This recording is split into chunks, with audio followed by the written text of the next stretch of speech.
Hello everyone, আমি অঙ্কিতা। আজকে তোমাদের করে দেখাবো মেথি শাকের পরোটা। তার আগে মেথি শাকটা ভালো করে বেছে নিয়ে জলের মধ্যে কচলে কচলে ধুয়ে নেব। শাকে অনেক বালি থাকে, তাই ভালো করে ধুয়ে নেব। তারপর এভাবে জলগুলোকে চিপে চেপে আলাদা করে শাকগুলোকে রেখে দেবো।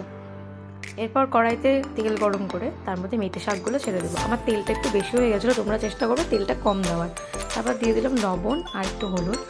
তারপর সেটাকে কিছু ভেজে রাখা চিনেবাদাম দিয়ে মিক্সিতে ঘুরিয়ে নেব। এরপর আটার মধ্যে সামান্য লবণ দিয়ে তার মধ্যে সেই পেস্টটাকে দিয়ে দেবো, মেথি শাক আর চিনেবাদাম বাটার পেস্টটাকে। প্রথমে শাক বাটা দিয়ে আটাটাকে মেখে নেব, তারপর জল লাগলে জল দিয়ে একটু একটু করে মেখে নিয়েছি। রেডি আমাদের ডোটা।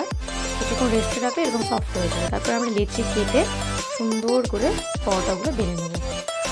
আমার পরোটাগুলো একদম গোল হচ্ছিলো। আমি অনেক রুটি বেলতে পারি, অনেক আগের থেকে বেলি, তার জন্যই ভালো মতো বেলে তাওয়ার মধ্যে এপিট ওপিট করে সেঁকে নেব। প্রথমে 2 পিঠ ভালো মতো সেঁকে নেব, অল্প অল্প করে লো ফ্লেমেই সেঁকে নেব যাতে পুড়ে না যায়। ভালো করে 2 পিঠ সেঁকে নিয়ে আমরা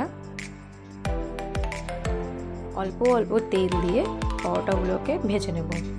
একদম সামান্য তেল দিয়ে ভাজবো, বেশি তেল দেবো না। এই সুন্দর করে অল্প অল্প তেল দিয়ে আস্তে আস্তে আমরা পরোটাগুলোকে ভেজে নিচ্ছি। ব্যাস রেডি আমাদের মেথি শাকের পরোটা।